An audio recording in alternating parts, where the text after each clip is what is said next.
हाँ जी, स्वागत है आपका सिरेमिक एकेडमी के प्लेटफॉर्म पर। तो पीआईबी और सूजस की सीरीज़ के अंदर अपन पीआईबी कर चुके थे 18 तारीख तक का, सॉरी सूजस कर चुके थे 18 तारीख तक का।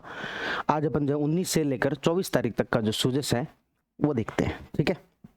चलिए, सबसे पहले अपन जो है शुरुआत कर लेते हैं 24 जनवरी के सूजस से। 24 जनवरी के सूजस के बारे में हम बात करें तो सबसे पहले राष्ट्रीय प्राकृतिक खेती मिशन के बारे में काफ़ी डिटेल में बात जो दी गई है ना। तो वो क्या है, आपके राष्ट्रीय प्राकृतिक खेती mission, national natural farming. Natural farming को बढ़ावा देने के लिए, अब ये नेचुरल फार्मिंग को बढ़ावा देने के लिए सरकार द्वारा बहुत सारे इंसेंटिव दिए जा रहे हैं, किसानों को ट्रेनिंग दी जा रही है और बीज दिए जा रहे हैं। तो यहाँ पर सरकार के द्वारा क्या क्या चीजें उपलब्ध करवाई जा रही है। एक तो वित्तीय सहायता उपलब्ध करवाई जा रही है, एक किसानों को यहाँ पर ट्रेनिंग यानी कि प्रशिक्षण उपलब्ध करवाया जा रहा है, और एक यहाँ पर सरकार के द्वारा बीज उपलब्ध करवाया जा रहा है। तो ये तीन चीजें जो बेसिकली नेचुरल फार्मिंग के अंदर उपलब्ध करवाई, नेचुरल फार्मिंग के लिए उपलब्ध करवाई जा रही है। अब राज्य सरकार ने बजट 2025-26 के अंदर ये अनाउंस किया था कि हम 2.5 लाख किसानों को इस मिशन के तहत अनुदान देंगे, है ना। कितने किसानों को? 2.5 लाख किसानों को। तो जो वित्तीय सहायता की बात है वो इस बजट के अंदर क्या कहा गया था, हम जो है 2.5 लाख किसानों को इसके तहत अनुदान देंगे। अब इन 2.5 लाख में से 2.25 लाख किसान ऐसे हैं जिसमें कि केंद्र के द्वारा भी हेल्प की जा रही थी। 2.25 लाख किसान ऐसे जिसमें कि केंद्र के द्वारा भी हेल्प की जा रही थी। उसमें केंद्र सरकार 60% और राज्य सरकार 40% जो है वित्तीय सहायता दे रही थी। अब बाकी बचे 25,000, ये 25,000 में केंद्र सहायता नहीं दे रही, तो सरकार को तो अपना बजट का वादा पूरा करना है, राज्य सरकार को। तो राज्य सरकार अपने 25,000 में से, एक सेकंड ना,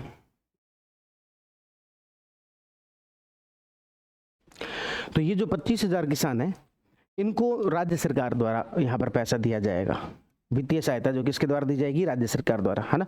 तो केंद्र सरकार 2.25 लाख तक की हेल्प कर देगी। आगे जो है 25,000 किसानों को जो है ये पूरा, इसमें फिर पूरा ही किसको देना पड़ेगा, राज्य सरकार को।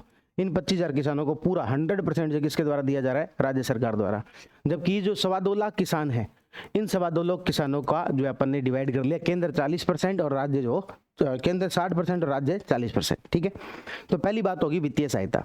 अब वित्तीय सहायता के लिए क्या किए गए, अलग अलग ना क्लस्टर बनाए गए हैं। जैसे कि 125 किसानों के 50 हेक्टेयर क्षेत्र में एक क्लस्टर का गठन किया गया।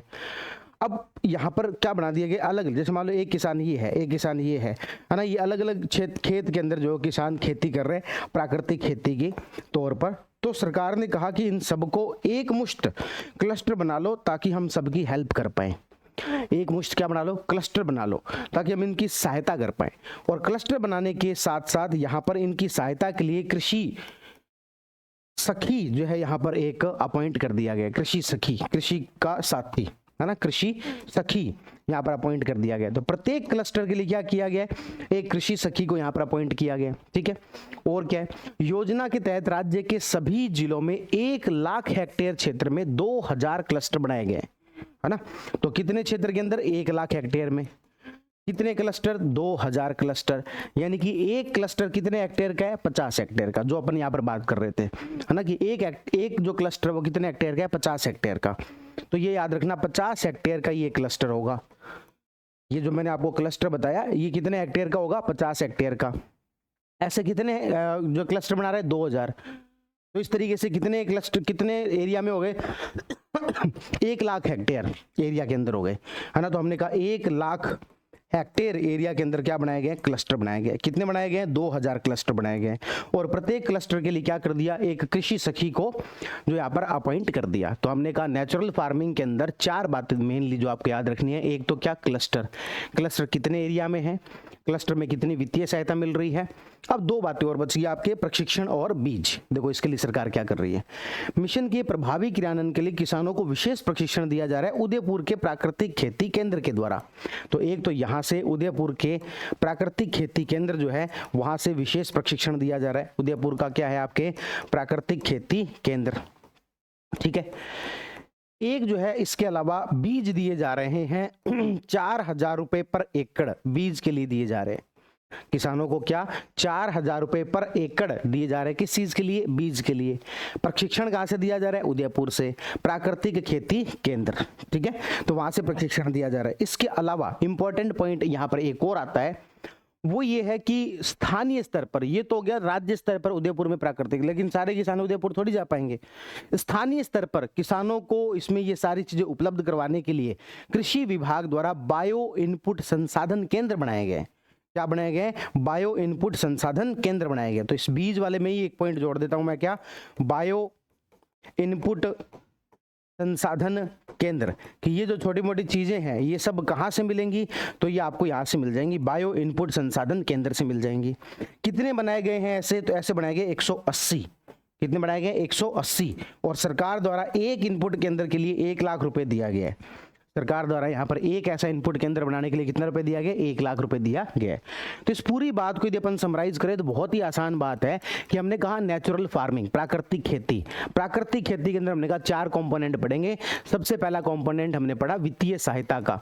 वित्तीय सहायता में हमने कहा कि बजट के अंदर कहा था 2.5 लाख किसानों को मदद करनी है, और इन 2.5 लाख में से 2.25 लाख जो किसान है उनको तो केंद्र सरकार और राज्य सरकार मिलकर पैसा दे रही है, यानी कि केंद्र सरकार 60% और राज्य सरकार जो वो 40% यहां पर पैसा दे रही है, ठीक है।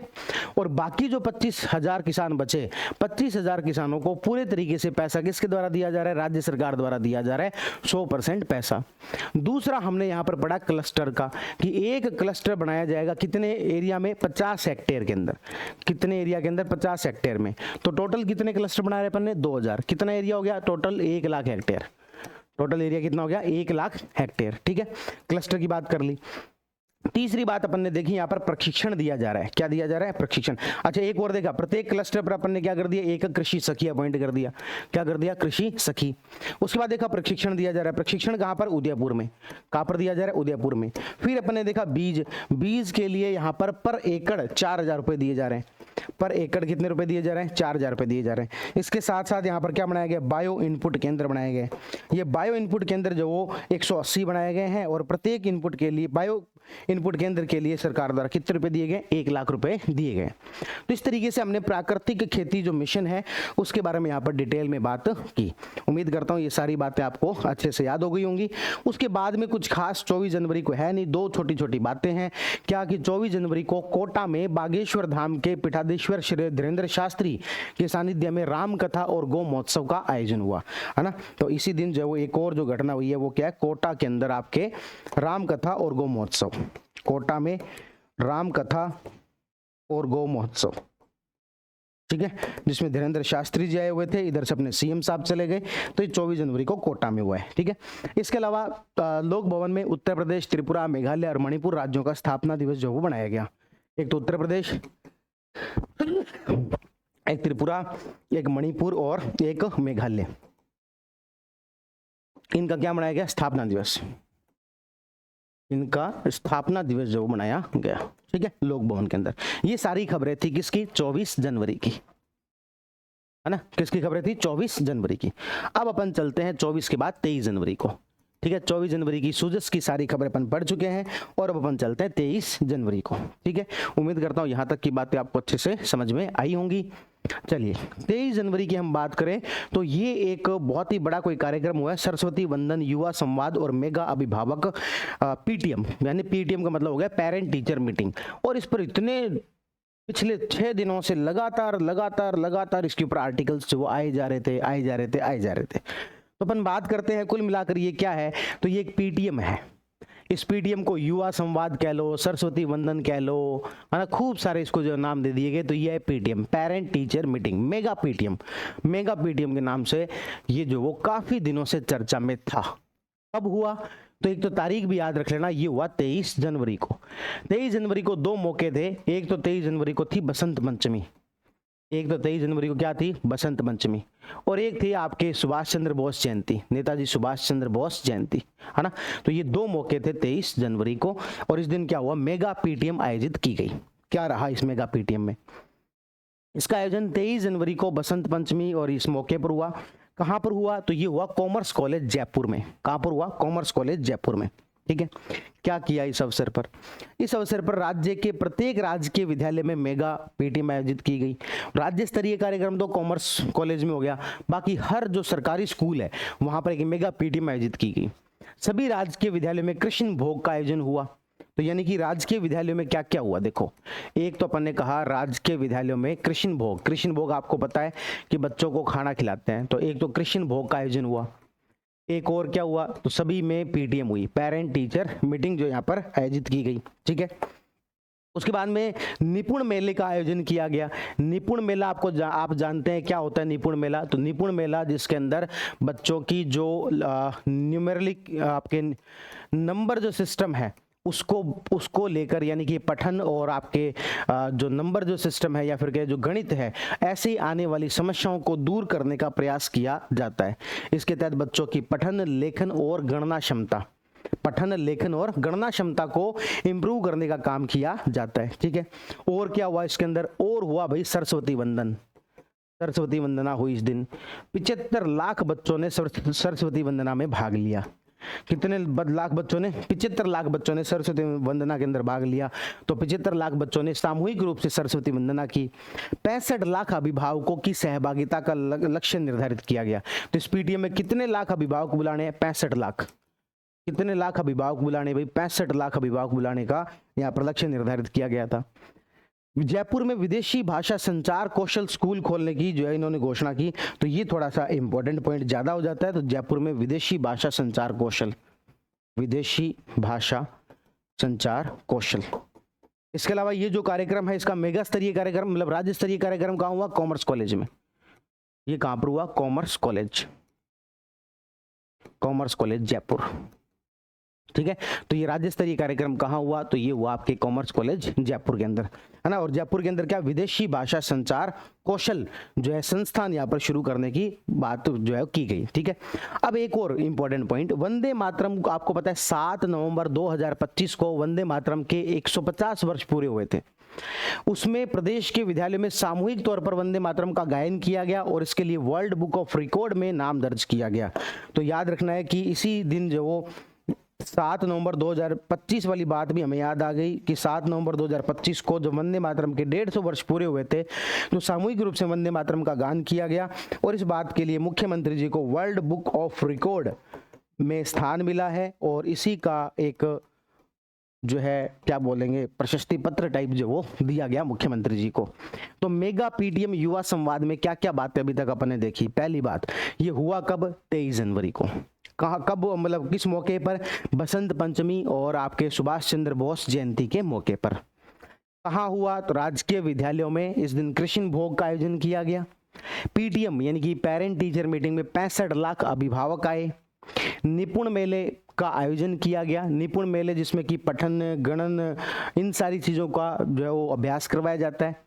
इसी दिन सरस्वती वंदना हुई। 75 लाख बच्चों ने सरस्वती वंदना में भाग लिया। 65 लाख अभिभावक आएंगे ऐसा करके उद्देश्य रखा था। राज्य स्तरीय कार्यक्रम जो कॉमर्स कॉलेज के अंदर हुआ। जयपुर के अंदर एक अनाउंसमेंट की, मतलब जयपुर के अंदर विदेशी भाषा संचार कौशल जो है केंद्र बनाया जाएगा, इसको अनाउंस कर दिया। और इसी दिन जो 7 नवंबर 2025 को जो वंदे मातरम के 150 वर्ष पूरे होने पर विद्यालयों में वंदे मातरम का सामूहिक गान किया गया था। इस बात के लिए मुख्यमंत्री जी को वर्ल्ड बुक ऑफ रिकॉर्ड के द्वारा जो यहाँ पर सम्मानित किया गया। ये सारी बातें अपन ने यहाँ पर की। यहाँ तक कि सब बातें सब लोगों को क्लियर है। उसके बाद और क्या, तो मुख्यमंत्री जी ने वीडियो कॉन्फ्रेंसिंग के माध्यम से जोधपुर, कोटा, भरतपुर, बीकानेर, उदयपुर के छात्र छात्राओं अभिभावकों से भी संवाद किया। अब ये फैक्ट इतना काम का नहीं है क्योंकि जयपुर में कार्यक्रम हो ही रहा था। 5 संभाग पर यहाँ पर इन्होंने क्या किया? वीडियो कॉन्फ्रेंसिंग के माध्यम से संवाद किया। तो कुल मिलाकर ये पूरी बात है मेगा पीटीएम युवा संवाद की। किसकी बात है? मेगा पीटीएम युवा संवाद की। जो भी महत्वपूर्ण खबरें थी वो सारी जो अपन ने यहाँ पर देख ली। इसके अलावा और क्या कहा गया है? और ये कहा गया कि जो आपके राजस्थान संपर्क शिकायत निवारण पोर्टल है उस पर सुविधा और पारदर्शिता को बढ़ाने के लिए एक नई सुविधा शुरू कर दी। क्या होगा नई सुविधा के तहत? नई सुविधा के तहत जो भी शिकायतों का निपटान किया गया है, निस्तारण किया गया, डिस्पोज की गई है, उसके बाद निस्तारित शिकायतों की ATR यानी कि एक्शन टेकन रिपोर्ट अब निस्तारण के बाद व्हाट्सएप सोशल मीडिया प्लेटफॉर्म के माध्यम से शिकायतकर्ता को उपलब्ध करवाई जाएगी। कहने का मतलब जो एक और इसके अंदर जो चीज जोड़ी है वो क्या है, वो ये है कि जो भी किसी ने संपर्क पोर्टल पर शिकायत की, संपर्क पोर्टल पर शिकायत की, उसको क्या डिस्पोज किया है कि नहीं किया है, तो मान लेते हैं उसको कर दिया डिस्पोज, शिकायत का कर दिया निस्तारण। अब उसके बाद में साथ के साथ उसको क्या कर दी जाएगी, जिसने भी शिकायत की है उसको साथ के साथ व्हाट्सअप भी कर दी जाएगी। सामान्यतः क्या होता था, वो कागजों के अंदर ही घूमता रहता था, लेकिन अब जो क्या कर दिया है, व्हाट्सअप जो वो कर दी जाएगी। ठीक है, आगे बढ़ते हैं। केंद्रीय सूचना प्रसारण और राज्य सूचना जनसंपर्क विभाग द्वारा सचिवालय जयपुर में रिफॉर्म, परफॉर्म, ट्रांसफॉर्म और इन्फॉर्म कार्यशाला जो आयोजित की गई। ये जो शब्द है, इस बार के इंटरव्यू प्रोग्राम जब चल रहा था तो कई सारे स्टूडेंट ने क्वेश्चन आता है कि आप RSQ बनना चाहते हो, तो मैंने उनको ये शब्द जो इससे वाकिफ करवाया था, सेम यही था वो, रिफॉर्म, परफॉर्म, ट्रांसफॉर्म और इनफॉर्म। ठीक है, तो उसी को लेकर एक कार्यशाला आयोजित की गई जो कि इतना इंपॉर्टेंट नहीं है। तो ये हमने 23 जनवरी और 24 जनवरी का जो सूजस है उसकी सारी बातें देख ली। 23 जनवरी को सबसे महत्वपूर्ण बात जो है वो PTM था, मेगा PTM, जो कि बसंत पंचमी सुभाष चंद्र बोस जयंती के मौके पर हुआ। राजकीय विद्यालय में कृष्ण भोग, parent teacher meeting, 65 lakh parents आएंगे, निपुण मेला, सरस्वती वंदन 75 लाख, जयपुर में विदेशी भाषा संचार कौशल कार्यक्रम, कॉमर्स कॉलेज जयपुर राज्य स्तर पर। 7 नवंबर 2025 को वंदे मातरम के 150 वर्ष पूरे होने पर आपके वर्ल्ड बुक ऑफ रिकॉर्ड के अंदर इसका नाम दर्ज। संपर्क पोर्टल पर शिकायतों को डिस्पोज किया जा सकेगा, संपर्क पोर्टल पर जो शिकायतों को डिस्पोज किया उसको व्हाट्सअप किया जाएगा। ठीक है, और फिर उससे पहले अपने 24 जनवरी को नेचुरल फार्मिंग के बारे में पढ़ा कि वित्तीय सहायता 2.5 लाख किसानों को देनी थी, 2.25 लाख को तो दोनों मिलकर, और 25,000 को पूरे तरीके से राज्य सरकार द्वारा।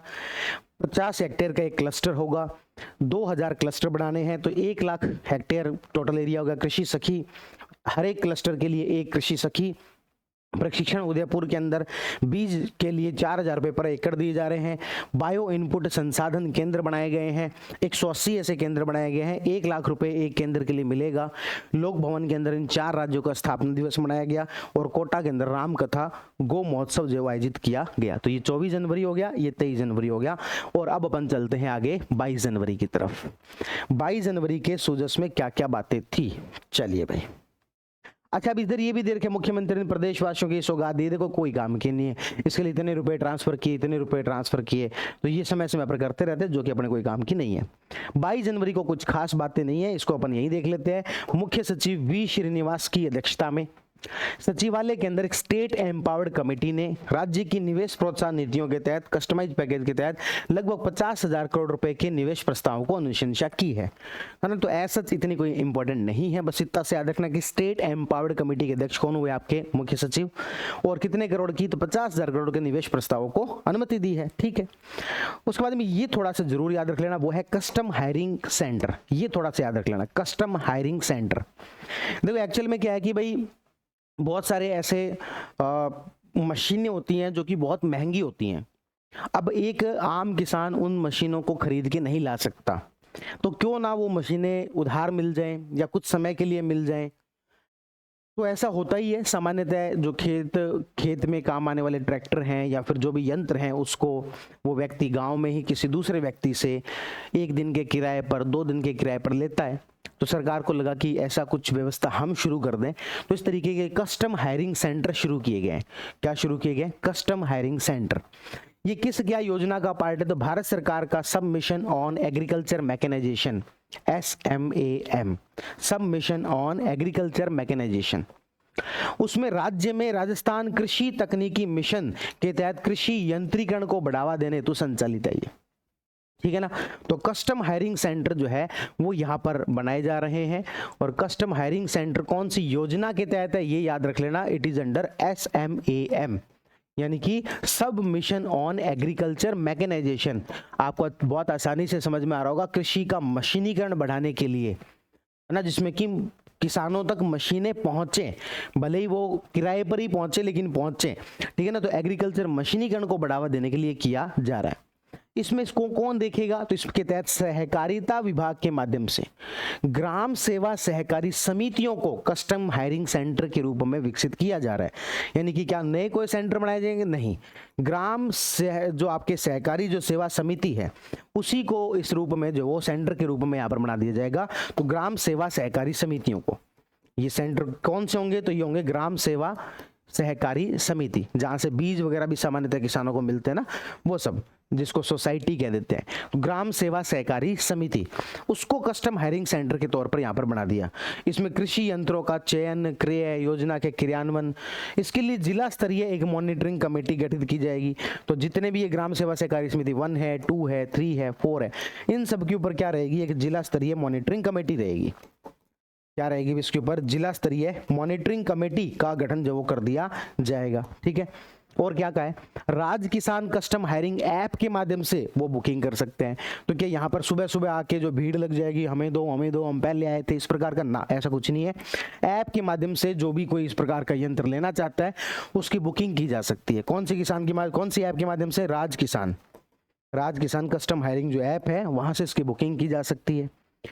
The Jaipur central cooperative bank limited Jaipur क्षेत्रागार में वर्तमान में 120 कस्टम हायरिंग सेंटर पूर्ण रूप से स्थापित कर दिए गए हैं। तो यहाँ पर मुख्य रूप से बात किसकी की गई थी? कस्टम हायरिंग सेंटर की। तो कस्टम हायरिंग सेंटर जो है वो आपके सब मिशन ऑन एग्रीकल्चर मैकेनाइजेशन के तहत आते हैं। ग्राम सेवा सहकारी समितियां ही इन केंद्रों के रूप में काम करेगी, है ना। राज किसान जो ऐप है वहां से इनको बुक किया जा सकता है। ठीक है। जिला स्तरीय मॉनिटरिंग कमेटी जो है बनाई गई है। ये सारी बातें जो यहाँ पर डिस्कस की गई है। बात क्लियर है? तो ये सब बातें हमने की किसकी? 22 जनवरी की। तो 22 जनवरी को इतनी बातें थी। और अब अपन चलते हैं आगे 21 जनवरी की तरफ। किसकी तरफ चले? 21 जनवरी की तरफ चलते हैं। 21 जनवरी को क्या कुछ बातें हैं? तो अभी तक एक बार मुझे बताएंगे, मन ही मन सोचेंगे, 22 जनवरी वाली सारी बातें याद है क्या? कस्टम हायरिंग सेंटर वाली मन ही मन सोच के देखो, कस्टम हायरिंग सेंटर वाली सारी बातें याद आ रही है क्या? उसके बाद में 23 जनवरी का सोच के देखो, मेगा पीटीएम युवा संवाद सोच के देखेंगे। 23 जनवरी वाली सारी बातें क्या क्या होगा इसके अंदर? कृष्ण भोग होगा, 65 लाख अभिभावक आएंगे, निपुण मेला होगा, सरस्वती वंदन होगा। जयपुर में क्या शुरू कर रहे हैं? विदेशी भाषा संचार कौशल, है ना। और क्या? तो जो वंदे मातरम का वर्ल्ड बुक ऑफ रिकॉर्ड जो था 7 नवंबर को 150 वर्ष पूरे हुए थे। संपर्क पोर्टल में जो भी शिकायत है उसको डिस्पोज कर दिया। तो कहाँ भेजनी है? व्हाट्सएप पर भेजनी है। याद करो 24 जनवरी के बारे में। 24 जनवरी वाली बातें देखो, याद आ रही है क्या? नेचुरल फार्मिंग को लेकर वित्तीय सहायता क्या, क्लस्टर में क्या, प्रशिक्षण में क्या और बीज में क्या, इन 4 भागों के अंदर बांट के अपन ने इसको पढ़ा। और अब अपन चलते हैं किसकी तरफ? 21 जनवरी की तरफ। 21 जनवरी की बात करें तो 21 जनवरी में देखो भाई बहुत सारी चीजें हैं, इसको अपन ने आएगा जोर पढ़ने में। क्यों? क्योंकि सबसे ज्यादा चीजें यहाँ पर 21 जनवरी को ही हैं। देखते हैं क्या क्या है। सबसे पहली बात तो 21 जनवरी को मंत्रिमंडलीय बैठक हुई। इस मंत्रिमंडलीय बैठक के अंदर हम इसमें पढ़ेंगे 3 मुख्य बातें। पहली बात तो ये है कि एक नया विधेयक लाया जाएगा, कानून लाया जाएगा, जिसके अंदर ऐसे कोई क्षेत्र जो कि अशांत घोषित कर दिए जाते हैं, जो क्या कर दिए जाते हैं? अशांत क्षेत्र घोषित कर दिए जाते हैं। डिस्टर्ब्ड एरिया जो है वो डिक्लेयर कर दिए जाते हैं। वहां पर ये देखने को मिला कि जो वहां के लोग हैं उनको जमीनें बड़ी सस्ते में बेच बेच के जाना पड़ता है। सामान्यतः ऐसा देखा जाता है कि जो एरिया थोड़ा सा यूं बदनाम हो जाता है कि यहाँ पर अपराध बहुत होते हैं, या फिर जो थोड़ा सा अशांत क्षेत्र होता है, दंगे वगैरह जहाँ बहुत ज्यादा होते हैं, तो सामान्यतः देखने को मिलता है कि वहाँ के लोग बड़ी मजबूरी के अंदर वो जमीनें बेच के जाते हैं। उसका फायदा दूसरे लोगों द्वारा उठाया भी जाता है और वो जमीनें कम दामों के अंदर खरीद ली जाती है। इस चीज के खिलाफ या फिर कहें इन मजबूरी से सुरक्षा के लिए सरकार द्वारा एक विधेयक लाया जाएगा। इस विधेयक के तहत सरकार ने कहा है कि जो भी इस प्रकार की जमीनें जो बेची जाएंगी वो सक्षम प्राधिकारी, जो एक अथॉरिटी है, उसकी पूर्वानुमति से ही बेची जाएंगी, ताकि ऐसे मजबूरी में ना बेचनी पड़े। तो सक्षम प्राधिकारी की पूर्वानुमति। अब सक्षम प्राधिकारी कौन होगा? तो वो अलग अलग एरिया में अलग अलग भी हो सकता है। कहीं पर तहसीलदार हो सकता है, कहीं पर जिला कलेक्टर हो सकते हैं। तो बस वही यहाँ पर बताया गया कि सक्षम प्राधिकारी की अप्रूवल से बेची जाएगी, और यदि किसी ने इसका उल्लंघन किया तो 3 से 5 वर्ष तक की सजा होगी। अभी देखो सरकार ने विधेयक के बारे में कहा ही है, विधेयक आना बाकी है। जब विधेयक आएगा तब देखेंगे इसकी एग्जैक्ट लैंग्वेज क्या है। अभी तक जो कहानी सूजस के अंदर बताई गई है उससे इतना ही समझ में आता है कि ये जो भी जमीन जो अपन बात कर रहे हैं जिस प्रकार के अशांत क्षेत्र वाली, उसको बेचना है तो सक्षम प्राधिकारी की अप्रूवल चाहिए होगी, और यदि इस प्रकार की अप्रूवल नहीं ली या फिर नियमों का उल्लंघन किया तो 3 से लेकर 5 वर्ष तक की सजा हो सकती है। बस इतनी ही बात समझ में आती है। बाकी राम कहानी लिखी खूब हुई है, बात का सार यही है। पहली बात तो बिल का नाम क्या रखा जाएगा, तो इसका नाम होगा Rajasthan prohibition of transfer of immovable property and provisions for protection of tenants of from acquisition of premises in disturbed areas bill. तो पूरी बिल का नाम याद रखना आवश्यक नहीं है, मोटा मोटी कहानी आपको समझ में आ जाएगी। ठीक है, क्या है, बस ऐसे क्षेत्र विशेष को अशांत क्षेत्र घोषित किए जाने के बाद सक्षम प्राधिकारी की पूर्वानुमति के बिना वहां अचल संपत्ति के हस्तांतरण को अमान्य और शून्य माना जाएगा। तो कुल मिलाकर बात ये है, सक्षम प्राधिकारी की पूर्वानुमति से ही काम होगा। ठीक है, और इनका उल्लंघन करने पर यह अपराध गैर जमानती और संज्ञेय हो गया, जिसमें कि 3 से 5 वर्ष तक का कारावास जो होगा। ठीक है ना, तो दो मुख्य बातें जो आपको याद रखनी है इसमें कि सक्षम प्राधिकारी की अनुमति से ही इस प्रकार की जमीनें बेची जा सकेंगी, और इसके अंदर जो अपराध है उसे क्या बढ़ा दिया है, उसे गैर जमानती और संज्ञेय अपराध जो बना दिया है, कॉग्निजेबल ऑफेंस। ठीक है, और इसमें 3 वर्ष से लेकर 5 वर्ष तक की क्या हो सकती है, सजा हो सकती है। तो ये इस बिल के माध्यम से अपन ने देखा। अब चलते हैं दूसरे पॉइंट पर। इसमें मैं कह रहा हूं ना, खूब सारे पॉइंट है और खूब सारी महत्वपूर्ण बातें हैं इसके अंदर। दूसरा जो पॉइंट है वो है सेमीकंडक्टर मिशन। दूसरा जो पॉइंट है वो क्या है, semiconductor policy. Semiconductor policy, Rajasthan सरकार जो सेमीकंडक्टर पॉलिसी लेके आने वाली है, ये बड़ा अपने आप में एक इंटरेस्टिंग डेवलपमेंट है, क्योंकि सेमीकंडक्टर पॉलिसी भारत सरकार लेके आई थी। सेमीकंडक्टर मिशन जो भारत सरकार द्वारा चलाया गया है, उसी को और आगे बढ़ाने के लिए राज्य सरकार द्वारा भी इसमें कोशिश की जा रही है, और एक सेमीकंडक्टर पॉलिसी जो यहाँ पर लाई जा रही है। ठीक है ना, क्या क्या होगा इस सेमीकंडक्टर पॉलिसी के अंदर, तो कुछ बातें मैं आपको बता देता हूँ जो शॉर्ट में मैंने आपके लिए लिखी है। सेमीकंडक्टर पॉलिसी बस बोल बच्चन वाली बातें हैं ज्यादातर। तो इसमें सेमीकंडक्टर के रिसर्च को बढ़ावा देंगे, उसके प्रोडक्शन को बढ़ावा देंगे, उसके बीच की जो भी इंटरमीडिएट जो भी प्रोडक्ट्स हैं उन सब को बढ़ावा देंगे। काम की बातें जहां से क्वेश्चन पूछे जा सकते हैं वो क्या है, तो सेमीकंडक्टर पॉलिसी के अंदर ये कहा जा रहा है कि विद्युत शुल्क में 7 वर्ष तक 100% छूट दी जाएगी। जो भी ऐसी कोई कंपनी हमारे यहाँ पर सेमीकंडक्टर को लेकर प्लांट लगाती है, सेमीकंडक्टर बनाने को लेकर प्लांट लगाती है, तो उसे 7 वर्षों तक 100% छूट दी जाएगी। स्टाम्प ड्यूटी के अंदर 75% की छूट दी जाएगी और 25% रिफंड कर दिया जाएगा। पहले तो ये दो बातें याद रखो।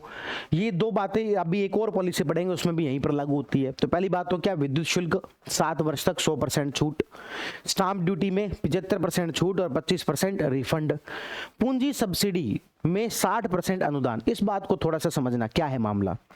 देखो, भारत की जो सेमीकंडक्टर मिशन चल रहा है, हरा इंडिया सेमीकंडक्टर मिशन, उसके तहत किसी प्रोजेक्ट को 60% पूंजी सब्सिडी के तौर पर दी जा रही है। मान लो कि भारत सरकार द्वारा 1 करोड़ की पूंजी दी जा रही है, तो राजस्थान सरकार कह रही है उसका 60% हम दे देंगे। उसका 60% कौन दे देंगे, हम दे देंगे। तो 60% क्या किया जाएगा, अनुदान के रूप में हम दे देंगे। इसके अलावा जो पूंजी है उस जिसमें कि आप बैंक लोन लोगे, उस बैंक लोन का 5% ब्याज हम भर देंगे। क्या कर देंगे भाई, 5% ब्याज हम भर देंगे। इसके अलावा आपके एनवायरमेंट प्रोजेक्ट कॉस्ट, यानी कि कोई भी जो प्रोजेक्ट शुरू करते हैं तो एनवायरमेंट कॉस्ट अलग लगती है। एग्जांपल के तौर पर कहीं पर भी कोई फैक्ट्री लगानी है तो वहां से जितने भी पेड़ कटे हैं वो पेड़ दूसरी जगह पर लगाने के लिए उनको एक कॉस्ट भरनी पड़ती है। तो इस प्रकार से एनवायरमेंट प्रोजेक्ट कॉस्ट जो आपकी लगेगी उसका 50% आपको रिफंड कर दिया जाएगा। और इसी तरीके से राजस्थान ग्रीन रेटिंग लेने के लिए एक सहमति शुल्क होता है, उसका भी 50% आपको रिफंड कर दिया जाएगा।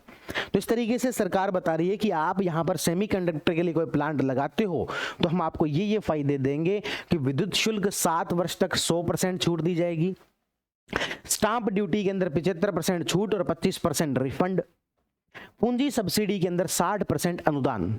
पूंजी सब्सिडी का मतलब यहां पर क्या हो गया, जो कि केंद्र के द्वारा जो यहां पर दिया जा रहा है उसका 60%, बैंक लोन पर 5% का ब्याज अनुदान, और एनवायरमेंट प्रोजेक्ट कॉस्ट जो है वो 50% उसका क्या है, रिफंड जो दे दिया जाएगा। और राजस्थान ग्रीन रेटिंग के तहत भी सहमति शुल्क में कितना 50% जो वो रिफंड दे दिया जाएगा। ठीक है, तो ये सारी बातें किसके अंदर है, सेमीकंडक्टर पॉलिसी के अंदर। एक बार फिर से बता दो, green rating, Rajasthan green rating के तहत जो सहमति शुल्क लगता है उसका 50% रिफंड, एनवायरमेंट प्रोजेक्ट कॉस्ट जो लगती है उसका 50% रिफंड, जो भी आपको लोन मिलेगा बैंक की तरफ से, टर्म जो लोन मिलता है उसमें 5% ब्याज अनुदान हम दे देंगे, केंद्र सरकार जो पूंजी सब्सिडी दे रही है उसका 60% अनुदान हम दे देंगे, विद्युत शुल्क में 100% छूट, स्टाम्प ड्यूटी में 75% तो छूट और 25% रिफंड दे दिया जाएगा। तो ये सारी बातें किसके अंदर है, आपके सेमीकंडक्टर पॉलिसी के अंदर है। अब ये पूरी बात है, यह प्रदेश की पहली सेमीकंडक्टर पॉलिसी है। ठीक है, और क्या क्या बातें बताई गई, ये तो है बोल बच्चन वाली बातें, है ना। यहां से आज मेन बात शुरू होती है, इंडिया सेमीकंडक्टर मिशन के तहत कुछ जो है वो यहाँ पर फायदे मिल रहे हैं। तो क्या क्या फायदे मिल रहे हैं वो सारी बातें मैंने आपको यहाँ पर बता दी। ठीक है, तो ये इतने ही फायदे जो आपको मिल रहे हैं। कोई भी सेमीकंडक्टर का हमारे यहाँ पर इस प्रकार का प्लांट लगाता है तो उसको ये फायदे मिलेंगे। तो 21 जनवरी को हम देखें कि क्या क्या पढ़ा है। तो 21 जनवरी को हम अभी तक 2 बातें पढ़ चुके हैं। एक तो हमने पढ़ा कि एक विधेयक लेके आएंगे, विधेयक के अंदर काम की बातें ये हैं, सक्षम प्राधिकारी वाली बात, गैर जमानती और संज्ञेय अपराध वाली बात, और 3 से 5 वर्ष की सजा। दूसरा हमने सेमीकंडक्टर पॉलिसी के बारे में पढ़ा। एक बार मन याद करने की कोशिश करो, विद्युत शुल्क में कितना 100%, आपके स्टाम्प ड्यूटी में कितना 75% तो छूट, 25% रिफंड, बैंक लोन जो मिलेगा उसमें 5% के ब्याज अनुदान मिलेगा, है ना। और आपकी क्या देखा था, जो केंद्र सरकार पूंजी सब्सिडी दे रही है उसका 60% अनुदान हम दे देंगे। ठीक है, तो इस प्रकार की बातें जो अपन ने देखी। ठीक है, अब आगे बढ़ते हैं। आगे बढ़ने पर जो तीसरा जो पॉइंट आता है, सेमीकंडक्टर पॉलिसी के बाद एक और पॉलिसी लेके आ रहे हैं, वो है आपके, उस पॉलिसी का नाम है आपके एरोस्पेस और डिफेंस पॉलिसी। यानी कि एरोस्पेस एंड डिफेंस पॉलिसी का मतलब हमारे यहाँ पर डिफेंस प्रोडक्शन को बढ़ावा दिया जाए। हमारे राजस्थान के अंदर क्या किया जाए, डिफेंस प्रोडक्शन को और एरोस्पेस को ज्यादा से ज्यादा बढ़ावा दिया जाए, रक्षा उत्पादन को बढ़ावा दिया जाए। इस रक्षा उत्पादन को बढ़ावा देने के लिए जो भी ये पॉलिसी लाई जा रही है, उसमें जो भी ऐसी इकाइयां लगेंगी डिफेंस प्रोडक्शन वाली, उसको 3 कैटेगरी के अंदर बांटा गया है। पहली बात तो ये कैटेगरी आप अच्छे से याद रख लेना, सबसे ज्यादा सवाल आने की संभावना यहीं से है। यदि कैटेगरी से यदि इस पॉलिसी से सवाल आया तो सबसे महत्वपूर्ण ये कैटेगरी वाला बनता है कि इसमें 3 कैटेगरी बनाई गई है। यदि मैन्युफैक्चरिंग की जा रही है तो ये पैमाने हैं, यदि सर्विस सेक्टर से इन्वॉल्व है तो ये पैमाने हैं, यदि उसे लार्ज कैटेगरी का माना जाएगा, यदि मैन्युफैक्चरिंग में उसका इन्वेस्टमेंट 50 करोड़ से लेकर 300 करोड़ है, ये इन्वेस्टमेंट के आधार पर है डेटा ना, 50 करोड़ से लेकर 300 करोड़ है, उसे मेगा माना जाएगा यदि 300 करोड़ से 1000 करोड़ है, और उसे अल्ट्रा मेगा माना जाएगा यदि 1000 करोड़ से ज्यादा है। तो याद रखना 50, 300 और 1000, 50, 300 और 1000, लार्ज, मेगा और अल्ट्रा मेगा, लार्ज, मेगा और अल्ट्रा मेगा मैन्युफैक्चरिंग प्लांट के लिए है। सर्विस सेक्टर की बात करें तो 2500 और 250, 2500 और 250, यानी कि 25 करोड़ से लेकर 100 करोड़ तक वाले को लार्ज मानेंगे, 100 से 250 करोड़ वाले को मेगा मानेंगे, और 250 करोड़ वाले से ज्यादा वाले को अल्ट्रा मेगा मानेंगे। तो एक तो आपको ये बात जो अच्छे से याद रहनी चाहिए। ठीक है, तो ये हम बात कर रहे हैं एरोस्पेस और डिफेंस पॉलिसी का अनुमोदन। प्रदेश में रक्षा और अंतरिक्ष प्रौद्योगिकी को प्रोत्साहित करना इसका उद्देश्य है। ये सब फर्जी बातें हैं। ये 2 वो बातें पन्ने की कैटेगरी वाली, है ना, कि कौन से को अल्ट्रा मेगा माना जाएगा, कौन से को क्या माना जाएगा। यदि मैन्युफैक्चरिंग है तो 50 से 300 करोड़ तक की अचल पूंजी निवेश, तो अपन ने फिर से बात ये की थी कि ये जो है किस आधार पर है, ये इन्वेस्टमेंट के आधार पर है। तो मैन्युफैक्चरिंग में और सर्विस में क्या डेटा याद रखने हैं, लार्ज, मेगा और अल्ट्रा मेगा। पहला प्रश्न तो यही बनता है, कितनी कैटेगरी में डिवाइड किया गया, 3 में। दूसरा प्रश्न बनता है कि कौन कौन सी है ना, तो याद रखना लार्ज, मेगा और अल्ट्रा मेगा। अब है कि क्या उसकी रेंज क्या है, तो पहली बात तो ये पूछ सकते हैं किस आधार पर है, इन्वेस्टमेंट के आधार पर या टर्नओवर के आधार पर, तो इन्वेस्टमेंट के आधार पर है। मैन्युफैक्चरिंग के सर्विस के अलग अलग की गई है क्या, बिल्कुल अलग अलग की गई है। कितनी की गई है, 50 से 300, 300 से 1000 करोड़ और 1000 करोड़ प्लस। इधर क्या आएगा, 25 से 100 करोड़, 100 करोड़ से 250 करोड़ और 250 करोड़ प्लस। ठीक है, तो इस तरीके से इस पॉलिसी के अंदर क्या किया गया, इसे डिवाइड किया गया है। अब और क्या है इस पॉलिसी में, और इस पॉलिसी के अंदर जो है क्या क्या फायदे मिलेंगे वो सब बातें बता रखी हैं। अब इन सब फायदों को इतना ज्यादा कोई याद रखने की आवश्यकता नहीं है, क्योंकि बहुत ज्यादा कैटेगराइजेशन किया हुआ है। जैसे सेमीकंडक्टर में अपन ने फिर भी याद किया, क्योंकि इसमें सीधा था विद्युत शुल्क में 7 साल तक 100% की छूट। इसमें क्या कैटेगराइजेशन बहुत ज्यादा है कि यदि जो है आपके मेगा वाली है तो ये, फिर अल्ट्रा मेगा है तो ये, जैसे रिको से भूमि लेने वाले मेगा, अल्ट्रा मेगा, विनिर्माण उद्यमों को 10 वर्ष तक ये फायदा मिलेगा। तो एक बार इसको पढ़ लेना, इसको क्या क्या फायदे मिल रहे हैं, बाकी उतना ज्यादा कोई याद रखने वाला या फिर याद रहने लायक उतना ज्यादा है नहीं, तो एक बार आप इसको पढ़ लेंगे। तो हमने यहाँ पर जो तीसरी खबर जो पढ़ी है 21 तारीख को, वो है आपके कौन सी, कि कौन कौन सी पॉलिसी। तो सबसे पहले एक विधेयक लेके आए, दूसरा हमने देखा सेमीकंडक्टर पॉलिसी के बारे में, तीसरा हमने देखा एरोस्पेस और डिफेंस पॉलिसी, तीसरा हमने क्या देखा, एरोस्पेस और डिफेंस पॉलिसी जो लेके आ रहे हैं उसके बारे में, ठीक है। उसके अंदर जो भी यूनिट है उसको 3 भागों के अंदर डिवाइड किया, कौन कौन सी, तो आपके लार्ज, मेगा और अल्ट्रा मेगा। और इसको किया अपन ने 300 करोड़ से 50 करोड़ से 300 करोड़ से, उसके बाद में 1000 करोड़ और 1000 करोड़ प्लस, ठीक है ना, 50 से 300, 300 से 1000 और 1000 प्लस। उधर अपन ने किया था कितना, 25 करोड़ तक की, 25 से 100 करोड़ तक की, 100 से 250 करोड़, 25 से 100, 100 से 250, 250 करोड़ प्लस, ठीक है ना, 25 से 100, 100 से 250 और 250 करोड़ प्लस। तो इसमें जो अपन ने डिवाइड किया, तो ये अपन ने बात कर ली यहाँ पर एरोस्पेस और डिफेंस पॉलिसी की, ये हमने बात कर ली सेमीकंडक्टर पॉलिसी की, और एक हमने बात कर ली इस विधेयक की। अब चलते हैं इस दिन की चौथी खबर पर। चौथी खबर जो है वो आरपीएससी के अंदर एक पद को का नाम चेंज किया गया है, इसके लिए 1991 के रूल्स में संशोधन किया गया है ना। तो आरपीएससी के जो रूल्स हैं स्टाफ को लेकर वो कब के हैं, 1991 के हैं, एक तो ये याद रख लेना। इसमें जो आरपीएससी में उप सचिव परीक्षा, ब्रैकेट में लिखा होता है परीक्षा या फिर परीक्षा नियंत्रक, उसको अब सीधे परिवर्तित करके क्या लिख दिया, सिर्फ उप सचिव कर दिया गया है ना। तो यहाँ पर आरपीएससी के अंदर क्या कर दिया गया है, आरपीएससी के अंदर एक कोई पद नाम किया गया है उप सचिव का। किसका, उप सचिव का। कौन से रूल्स के तहत, तो 1991 के जो रूल्स हैं उसके तहत ये पद नाम चेंज किया गया है। इसके साथ साथ ये भी कहा गया है कि अब जो पदोन्नति है वो सहायक सचिव, निजी सचिव से उप सचिव के पदोन्नति क्रम ये अनुपात 10:1 होगा, ठीक है। ये बात आप ज्यादा डिटेल में आरपीएससी जब पढ़ेंगे संस्था के तौर पर तो आप स्टेट पॉलिटी में राकेश सर आपको पढ़ा देंगे। आगे बात करते हैं, राजस्थान सिविल सेवा आचरण नियम है 1971 के, कब के हैं, 1971 के। कौन से नियम, राजस्थान सिविल सेवा आचरण नियम। उसमें बाल विवाह आपको पता है पहले से ही बैन ही है, बस उसके खिलाफ एक रूल बना दिया कि कोई भी जो सिविल सेवक है किसी भी तरीके से बाल विवाह से संबद्ध नहीं होना चाहिए। तो इतना सा याद रखना है कि सिविल सेवा आचरण जो नियम है 1971 के, उसमें बाल विवाह के खिलाफ जो रोक लगाई गई है, ठीक है। तो सिविल सेवा आचरण नियम 1971 में रोक लगाई गई है। और भी खबरें हैं इसी दिन खूब सारी खबरें। ऊर्जा परियोजनाओं के लिए भूमि आवंटित की गई है बीकानेर तहसील के लाखूसर गांव के अंदर, और जैसलमेर की उपनिवेशन तहसील है रामगढ़ नंबर 2, यहाँ पर 72 हेक्टेयर और यहाँ पर 745 हेक्टेयर, तो बड़ी जमीनें हैं। तो एक तो लाखूसर और एक रामगढ़, है ना। कौन कौन सी याद रखनी है, एक तो लाखूसर, ये लाखूसर कहाँ पड़ता है, तो लाखूसर आपके बीकानेर में, और एक रामगढ़, रामगढ़ कहाँ पड़ता है, जैसलमेर में। रामगढ़ कहाँ पड़ता है भाई, जैसलमेर में। यहाँ पर जो है वो क्या की गई है, जमीनें आवंटित की गई है। तो एक तो आपके लाखूसर और एक आपके रामगढ़, यहाँ पर जो है जमीनें आवंटित की गई है, ठीक है। तो ये अपन 21 जनवरी की बात की। आगे बात करते हैं, आगे बात करने पर आता है एडिकॉन। क्या आता है जी, एडिकॉन 2026। अभी एडिकॉन क्या है, ऑल इंडिया डिस्कॉम एसोसिएशन के द्वारा कराया गया बिजली डिपार्टमेंट से संबंधित है, ये इलेक्ट्रिसिटी से संबंधित है। किससे संबंधित है भाई, इलेक्ट्रिसिटी से संबंधित है। आयोजन कब करवाया गया, नई दिल्ली में 21 से 22 जनवरी को, ऑल इंडिया डिस्कॉम्स एसोसिएशन के द्वारा। इसका आयोजक कौन थे, ऑल इंडिया डिस्कॉम एसोसिएशन। उद्घाटन किया केंद्रीय विद्युत मंत्री मनोहर लाल जी ने।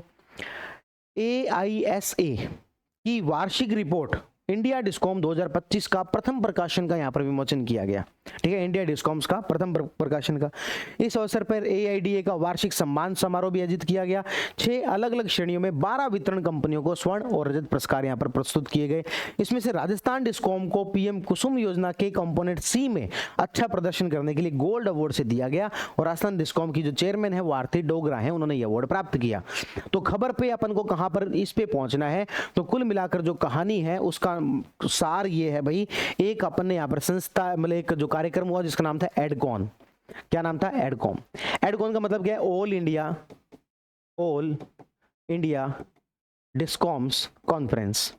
ऑल इंडिया डिस्कॉम्स कॉन्फ्रेंस किसके द्वारा करवाई गई? तो ऑल इंडिया डिस्कॉम जो आपके एसोसिएशन है उसके द्वारा कराई गई, ऑल इंडिया डिस्कॉम एसोसिएशन जिसका नाम है एडा। क्या नाम हो गया? एडा। तो ये किसके द्वारा करवाई गई? तो ऑल इंडिया डिस्कॉम एसोसिएशन के द्वारा करवाई गई, एडा।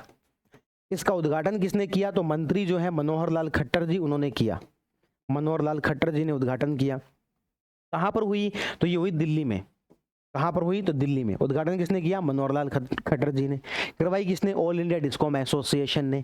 नाम क्या है? ऑल इंडिया डिस्कॉम कॉन्फ्रेंस है। इस दौरान एक तो इनकी पहली बुक या फिर क्या पहली बार एक रिपोर्ट जो जारी की है, क्या की है? पहली बार एक रिपोर्ट जारी की है। इस रिपोर्ट का नाम क्या है? India discoms 2025। इंडिया डिस्कॉम्स 2025 ये हो गया इस रिपोर्ट का नाम। क्या नाम हो गया? India discoms 2025। इसके साथ साथ क्या किया गया? यहाँ पर वार्षिक सम्मान समारोह भी किया गया। क्या किया गया? वार्षिक सम्मान समारोह। इस वार्षिक सम्मान समारोह के अंदर 12 वितरण कंपनियों को 6 अलग अलग श्रेणियों के अंदर 6 श्रेणियों में 12 कंपनियों को जो है क्या मिला है? अवार्ड मिला है। 6 श्रेणियों में 12 कंपनी को। इसमें से राजस्थान डिस्कॉम को मिला है अवार्ड। राजस्थान डिस्कॉम को कौन सी कैटेगरी में? इसमें मिला है पीएम कुसुम की जो कंपोनेंट सी है उस कैटेगरी में अच्छा प्रदर्शन करने के लिए, और इसकी जो अध्यक्ष है उसका नाम है आरती डोगरा। ठीक है, तो ये सब बातें अपन ने डिस्कस की, बताएंगे क्या याद हुई क्या एडकॉन के बारे में। तो हमने यहाँ पर जो इसी दिन यानी कि 7वीं जो खबर डिस्कस की है वो है एडकॉन। तो ये इस तरीके से आप देखेंगे 21 जनवरी वाली जो कहानी है वो काफ़ी ज़्यादा है। एडकॉन क्या है? तो ऑल इंडिया डिस्कॉम कॉन्फ्रेंस है। कहाँ पर हुई? नई दिल्ली में हुई। किसने करवाई? मतलब अध्यक्षता उद्घाटन किसने किया? मनोहर लाल खट्टर जी ने। इस दिन क्या हुआ? पहली रिपोर्ट जारी की गई इंडिया डिस्कॉम 2025 को लेकर। वार्षिक सम्मान समारोह हुआ। 6 श्रेणियों में 12 कंपनियों को अवार्ड मिले। इसमें राजस्थान डिस्कॉम को भी अवार्ड मिला। ठीक है ना। पीएम कुसुम का कंपोनेंट सी जो है उसके तहत ये जो वो इस कैटेगरी में अवार्ड मिला है, और आरती डोगरा जी जो है इसकी क्या है? अध्यक्ष है। अब आते हैं कि भाई कुछ हमारे यहाँ पर रिकॉर्ड्स वगैरह जो बनाए गए हैं उसके बारे में सरकार ने खूब सारी बातें बताई हैं कि हमारे यहाँ पर इतनी इतनी जो बिजली वाला हम इसमें जो क्या है कंपोनेंट सी के तहत फीडर लेवल सोलराइजेशन में राजस्थान डिस्कॉम देश में क्या है? अग्रणी है। प्रदेश में इसके तहत इतने क्षमता के प्लांट लगाए जा चुके हैं। तो बस इतना याद रख लेना कि फर्स्ट सेकेंड जो है तो बस उत्तर वो याद रख लेना, बाकी कोई यहाँ पर ज़्यादा पूछने वाला आपसे नहीं है। उसके बाद सब मिशन ऑन एग्रीकल्चर मैकेनाइजेशन योजना जो अभी थोड़ी देर पहले अपन डिस्कस कर रहे थे कस्टम हायरिंग सेंटर के तौर पर। किसमें डिस्कस कर रहे थे?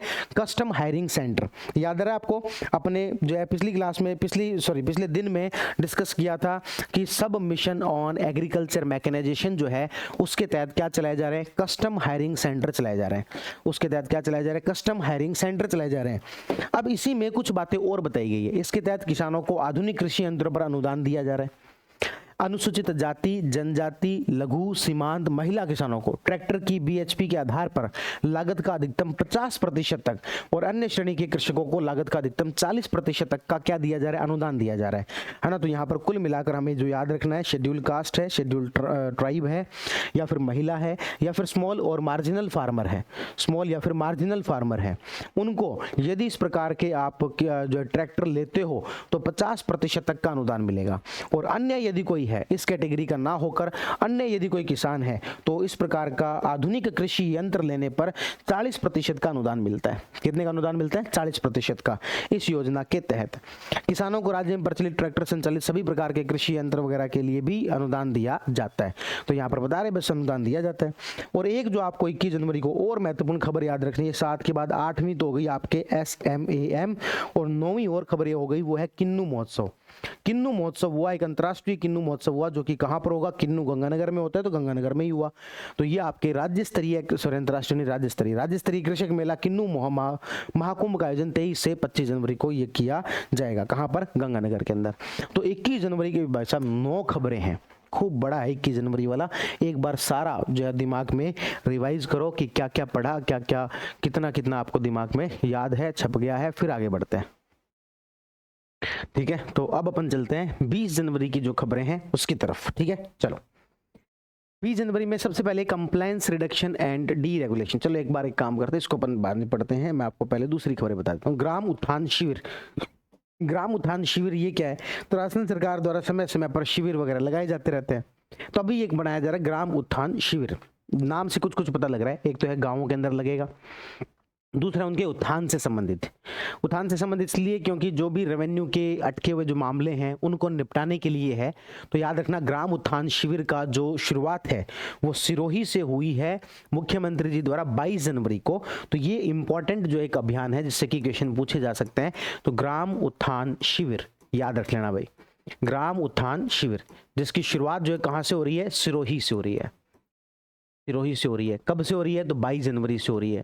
किसके द्वारा हो रही है, तो सीएम के द्वारा हो रही है। तो ये तीन बातें, ग्राम उत्थान शिविर की शुरुआत 22 जनवरी से सीएम के द्वारा सिरोही से हो रही है। ठीक है। अब बात यह कि इसमें क्या करेंगे, 23 जनवरी को जब बसंत पंचमी है जिस दिन 23 जनवरी को जितने भी गिरदावर सर्कल है वहां पर ये जो है शिविर लगाए जाएंगे। गिरदावर सर्कल, गिरदावर सर्कल क्या होता है, तो देखो एक जो तहसील होती है, तहसील को आगे गिरदावर सर्कल के अंदर बांटा जाता है, आईएलआर के सर्कल में, ILR बोलते हैं इनको, गिरदावर। ठीक है। उसके अंडर में क्या होते हैं, उसके अंडर में पटवारी होते हैं, है ना। और यहाँ गिरदावर के ऊपर कौन होता है, नायब तहसीलदार, और नायब तहसीलदार के ऊपर एक तरीके से कौन हुआ, तहसीलदार। तो कुछ पटवारियों का, जैसे मान लो 8-10 पटवारी मिलकर एक गिरदावर सर्कल में आते हैं, और सामान्यतः एक नायब तहसीलदार या तहसीलदार के कंट्रोल में 10-12 8-10 गिरदावर सर्कल आते हैं। तो इस तरीके से कह रहे प्रत्येक गिरदावर सर्कल पर, तहसील पर नहीं कह रहे, पंचायत पर नहीं कह रहे, प्रत्येक गिरदावर सर्कल पर क्या किए जाएंगे, शिविर जो आयोजित किए जाएंगे 23 जनवरी को। ठीक है। तो ये यहाँ पर बातें आपको बताई जा रही है। प्रदेश के प्रत्येक गिरदावर सर्कल पर यहाँ पर इसका आयोजन किया जाएगा। ठीक है। नोडल विभाग इसका कौन है, तो इसका विभाग है कृषि और उद्यानिकी विभाग। कौन है, कृषि और उद्यानिकी विभाग। जिला स्तर पर कलेक्टर जिला स्तरीय नोडल अधिकारी नियुक्त करेंगे, जिला स्तर पर भी होगा। यह शिविर 2 चरणों में आयोजित होगा। प्रथम चरण जो है वो बसंत पंचमी के अवसर पर 23 जनवरी से शुरू होगा, और 23 तारीख को, 24 तारीख को, 25 तारीख को और 31 तारीख को शिविर लगाए जाएंगे। जो दूसरा चरण है उसमें 1 फरवरी और 5 से 9 फरवरी तक इनका आयोजन होगा। ठीक है ना। तो जो पहला जो चरण होगा उसमें जो आपके 23 तारीख, 24 तारीख, 25 तारीख और 31 तारीख, 31 या 29 है, 31 तारीख को ये जो है वो लगाए जाएंगे। उसके बाद 1 फरवरी से 1 फरवरी 5 से लेकर 9 फरवरी इस दौरान जो ये लगाए जाएंगे। तो 2 अलग अलग में होंगे। 10 दिनों में 2839 गिरदावर सर्कलों पर ये जो वो किए शिविर लगाए जाएंगे। हाँ ना, 10 दिनों में 2839 गिरदावर सर्कलों पर ये शिविर जो लगाए जाएंगे। क्या होगा क्या शिविरों के अंदर, तो सारे के सारे डिपार्टमेंट, देखो जब भी ये शिविर होते हैं तो सारे डिपार्टमेंट जो है वो भाग लेते हैं ताकि किसानों की जो समस्याएं हैं वो संयुक्त रूप से समाधान किया जा सके। तो इसमें 12 विभाग शामिल होंगे, कृषि, उद्यानिकी, कृषि विपणन, डेयरी, पशुपालन, ऐसे करके कितने विभाग शामिल होंगे, 12 विभाग। तो इसमें याद रखना इनके अंदर 12 विभाग जो शामिल होंगे। कितने विभाग शामिल होंगे, 12 विभाग। तो याद रखना 20 जनवरी को ग्राम उत्थान शिविर सिरोही से, 22 जनवरी से सीएम द्वारा गिरदावर सर्कल, 23 जनवरी में जो ये ग्राम उत्थान शिविर लगेंगे। टोटल जो 2839 गिरदावर सर्कलों पर लगेंगे, 2 चरणों में चलेगा और इसमें 12 विभाग शामिल होंगे। जिला स्तर पर जिला कलेक्टर द्वारा एक नोडल अधिकारी को यहाँ पर अपॉइंट किया जाएगा। तो ये सारी बात है किसके बारे में, ग्राम उत्थान शिविर के बारे में। ठीक है। अब इसके साथ साथ सरकार ने बताया है कि हमने पिछले 2 वर्षों में किसानों के लिए क्या कुछ किया है। तो सरकार का कहना है कि पिछले 2 वर्षों में 50,000 करोड़ रुपए तक का ब्याज मुक्त फसली ऋण हमने उपलब्ध करवाया। कितने करोड़ का, 50,000 करोड़ का ब्याज मुक्त, ब्याज भी नहीं लगेगा। तो पिछले 2 वर्षों में ये हमारी अचीवमेंट रही है कि हमने किसानों को क्या किया, 50,000 करोड़ रुपए का ब्याज मुक्त फसली ऋण उपलब्ध करवाया है। इसके अलावा सरकार का यह भी कहना है कि ऊर्जा के क्षेत्र में आत्मनिर्भर बनाने के लिए 52,000 सोलर पंप सेट लगवाए। 52,000 सोलर पंप सेट लगाकर यहां पर अनुदान जो वो दिया गया, 822 करोड़ रुपए का अनुदान दिया गया है। प्रदेश में 22 जिलों में किसानों को दिन में बिजली मिल रही है। आपको पता है हमारा टारगेट है कि सभी लोगों को दिन में बिजली मिले। तो सरकार ने यहां पर क्या कहा है, 22 जिलों में किसानों को दिन में बिजली मिल रही है।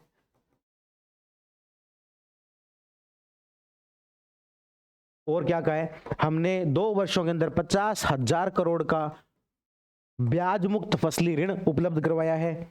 और क्या बताया, और बताया हमने 822 करोड़ रुपए जो वो सोलर पंप की इसके लिए दिए हैं।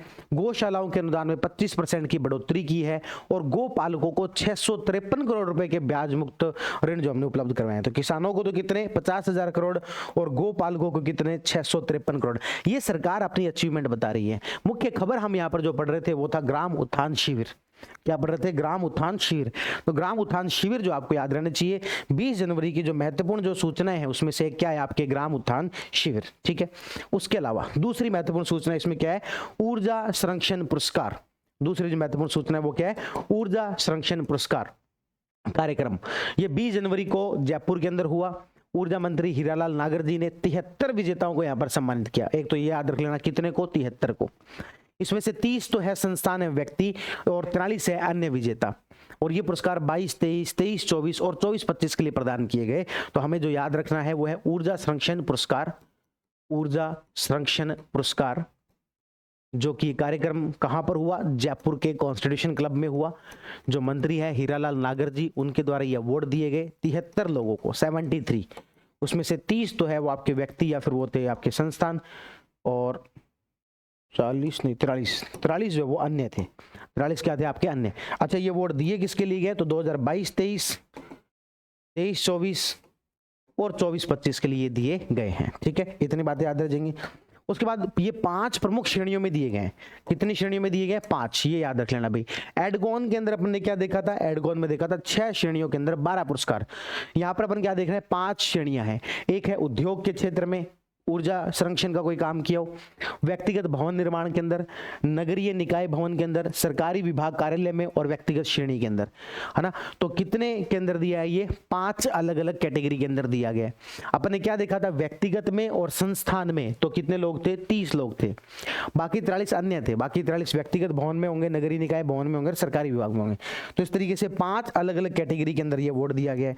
एक तो भाई उद्योगों के अंदर बिजली बचाओ, एक जो व्यक्तिगत भवन बनाते हो उसके अंदर बिजली बचाओ, एक जो वो डेली लाइफ के अंदर व्यक्तिगत श्रेणी जो है उसके अंदर जो है वो आप देखो किसने बिजली बचाई है नहीं बचाई है। एक देखो सरकारी विभागों का, और एक देखो ये जो आपके नगरीय निकाय है जिसमें कि लाइटें रात भर जलती रहती है, रात में जलनी चाहिए, दिन में जलती रहती है, तो वो तो 5 अलग अलग कैटेगरी के अंदर ये अवार्ड दिया गया है। इसमें से 2022-23 वाला सरकारी विभाग के लिए अर्तिका शुक्ला जो IAS हैं, कलेक्टर हैं, अर्तिका शुक्ला, उनको दिया गया। प्रधानमंत्री सूर्य योजना के 10 लाभार्थियों को इंडक्शन कुकटॉक दिया गया। और राजस्थान अक्षय ऊर्जा निगम लिमिटेड के अध्यक्ष कौन है, रोहित गुप्ता है। ये जो अवार्ड है वो दिए किसके द्वारा जाते हैं, तो आपके पता है राजस्थान अक्षय ऊर्जा निगम लिमिटेड के द्वारा, राजस्थान अक्षय ऊर्जा निगम लिमिटेड के द्वारा। और इसके अध्यक्ष कौन है आपके, तो वो है रोहित गुप्ता। कौन है भाई, रोहित गुप्ता। सरकारी विभाग वाले में 2022 के लिए अवार्ड किसको मिला है, तो ये मिला है अर्तिका शुक्ला को।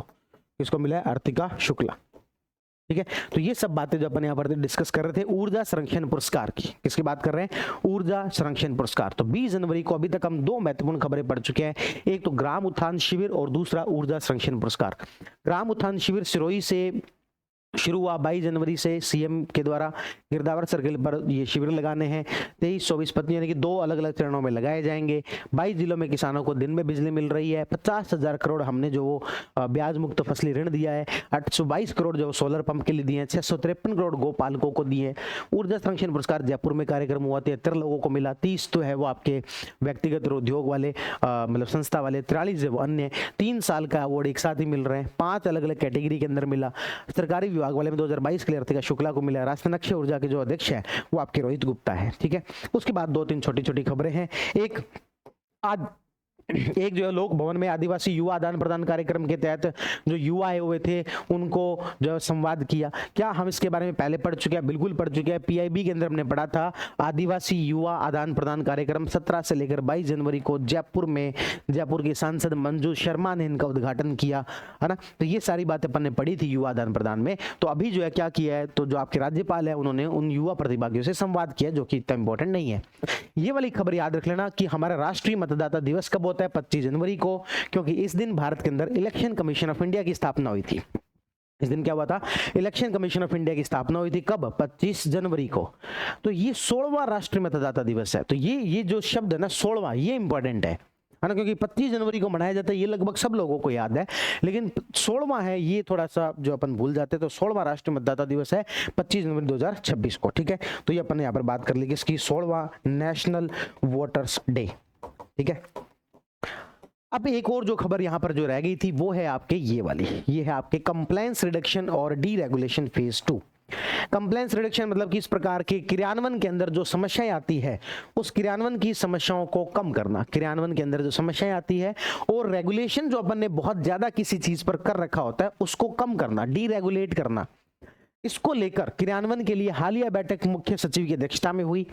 केंद्र सरकार के complaints reduction D regulation phase 1 में चिन्हित सभी 23 प्राथमिक क्षेत्रों में राजस्थान ने बेहतर कार्य किया है और राजस्थान देश के शीर्ष 5 राज्यों में शामिल है। कुल मिलाकर जो रेगुलेशन है चीजों पर कम हो, कंप्लायंस जो कम हो, कंप्लायंस रिडक्शन हो, उस चीज के लिए राजस्थान जो शीर्ष 5 देशों में राज्यों में शामिल है। ठीक है, बस इतनी सी बातें थी। अब हम चलते हैं हमारे लास्ट तारीख जो कि है 19 जनवरी की बात कर लेते हैं। बात करते हैं किसकी? 19 जनवरी की। 19 जनवरी को जो सबसे पहली यहाँ पर योजना दे रखी है वो है आपके मुख्यमंत्री कन्यादान योजना, जो कि अपन ऑलरेडी डिस्कस कर चुके हैं, तो वो मैं यहाँ से स्किप कर रहा हूँ क्योंकि हम इसके ऊपर ऑलरेडी डिस्कशन कर चुके हैं, है ना। कौन सी योजना पर? मुख्यमंत्री कन्यादान योजना पर। किस पर? मुख्यमंत्री कन्यादान योजना पर जितनी भी बातें थी उनके ऊपर डिटेल में अपन डिस्कस कर चुके हैं, नई बात यहाँ पर कुछ भी नहीं है। आगे बात करते हैं। आगे बात करने पर आता है जी राजस्थान अनुसूचित जाति जनजाति वित्त एवं विकास सहकारी निगम लिमिटेड की कुछ पहले, ये संस्था का नाम है schedule caste schedule tribe finance and development corporation, है ना। इस संस्था का नाम होता है schedule caste schedule tribe finance and development corporation. उसके द्वारा क्या कुछ पहले की गई है? पहली बात तो ये जो संस्था है ये राजस्थान सरकार का सामाजिक न्याय और अधिकारिता विभाग के अंडर में आता है। इन्होंने बताया है कि हमने 24-25 के अंदर 1381 लाभार्थियों को, यानी कि 1381 लाभार्थियों को 20 करोड़ रुपए तक के रियायती ब्याज पर ऋण उपलब्ध करवाए, जो कि इतना इंपॉर्टेंट फैक्ट नहीं है। आगे बताया गया पीएम अजय के तहत पात्र व्यक्तियों को प्रोजेक्ट लागत का 50% या फिर 50,000 रुपए ये दिया जाता है। ये थोड़ा सा एक इंपॉर्टेंट फैक्ट है क्योंकि ये स्कीम का पार्ट है, ना कि कितना हमने उपलब्ध करवाया है अभी तक। तो क्या कह रहा है? पीएम अजय के तहत, पीएम अजय क्या है? प्रधानमंत्री अनुसूचित जाति अभ्युदय योजना, प्रधानमंत्री अनुसूचित जाति शेड्यूल कास्ट के लिए अभ्युदय योजना पीएम अजय। उसके तहत कोई व्यक्ति यदि अपना खुद का कोई काम करना चाहता है तो उसे प्रोजेक्ट लागत का 50% या 50,000 रुपए जो भी कम हो वो अनुदान के रूप में उपलब्ध करवाया जाता है। ठीक है, अब ये कह रहे हैं कि हमने लाभार्थियों के लिए 3 रुपए का अनुदान जो उपलब्ध करवा दिया है। ठीक है, चलो एक तो ये फैक्ट याद रखना। आगे है जी आपके प्रेरणा अभियान 2.0। ये प्रेरणा अभियान 2.0 क्या है? 19 जनवरी को निदेशालय समेकित बाल विकास विभाग द्वारा ICDS द्वारा इसको शुरू किया गया है ना। इंटीग्रेटेड चाइल्ड डेवलपमेंट स्कीम जो है उसके तहत निदेशालय समेकित बाल विकास सेवाएं जो है आपके उसके द्वारा इसको शुरू किया गया 19 जनवरी को। इसके निदेशक कौन है? वासुदेव। उद्देश्य क्या है? मातृ शिशु पोषण और स्वास्थ्य को बढ़ावा देना। अवधि 19 जनवरी से लेकर 19 फरवरी तक।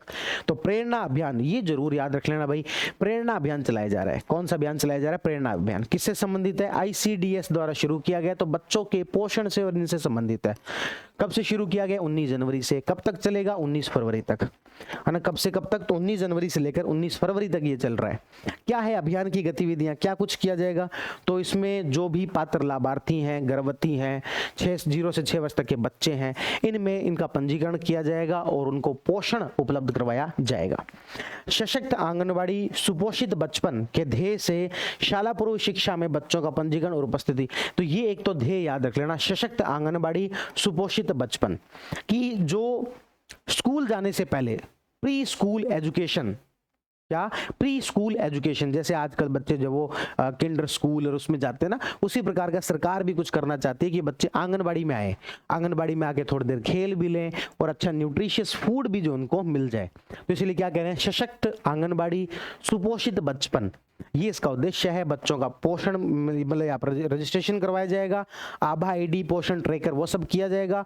कुपोषण प्रबंधन के लिए अम्मा कार्यक्रम के अनुसार, ये याद रखना भाई, अम्मा कार्यक्रम के अनुसार, है ना, MM सीवियर एक्यूट माल न्यूट्रिशन की पहचान करना।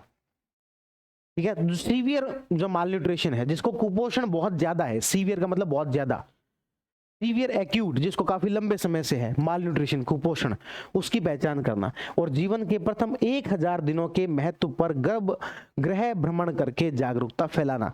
तो ये इस योजना के अंदर किया जा रहा है, अभियान के अंदर किया जा रहा है, मुख्य रूप से प्रेरणा अभियान। कौन सा अभियान? प्रेरणा अभियान। ठीक है।